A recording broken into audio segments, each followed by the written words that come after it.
Stop trying to make your models look like the real thing, at least early on in your Blender journey. It slows you down and it kills your creativity.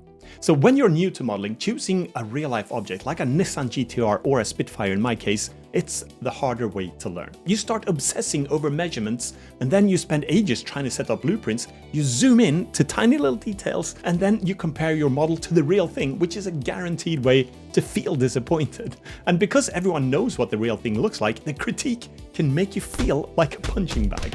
So I've modeled real things too, and I'm really super happy, if that's a thing, with how my GTR turned out, and I'm actually using it in a game right now, but it took a lot longer than a fictional car would have with the same amount of detail. And the Spitfire, that turned into a many-hour project because I kept chasing accuracy all the time. And these projects are rewarding, but they're not really beginner-friendly.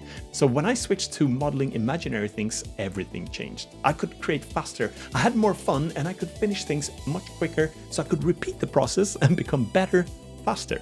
So why is it better to start with fictional things? Well, you don't need blueprints and you don't need to obsess over accuracy. You don't have to compare your models to the real object. You stay motivated, you can exaggerate shapes, and you can simplify without feeling guilty about it. You can mix influences from anywhere and you can finish your models way faster. And this is how you build your confidence early on in your modeling journey.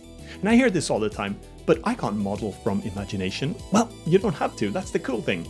Grab some references, not blueprints, just images. Pick some things that you like from each, so you're not really inventing from nothing, you're remixing. And this is how you develop your own style. You grab influences from everywhere and then put that into your own work. For example, I looked at an Abrams tank, and without trying too hard, I roughly modeled a similar shaped tank. And then I ran a Google image search on a T-80 tank. And while looking at many pictures of the T-80 tank, I roughly mimicked the shapes and the dimensions, but again, I didn't worry about it matching the original design. And then I did the same for a fictional fighter jet. I looked at a collage of F-22 Raptor images, and then I modeled something similar, but again, not the same. And if you want to go even more fictional, just run an even wider image search for spaceships and then pick ideas from there, because not a lot of people know what spaceships look like. Maybe it's bright glowing windows, maybe it's massive big cargo bays, or maybe it's turrets with cannons on it. So here's the rule. If you're early on in your modeling journey, start with fictional things, and then you build your skills and your speed and your confidence from there. And then when you're ready for a challenge, tackle real-world models and then enjoy the process instead of fighting it.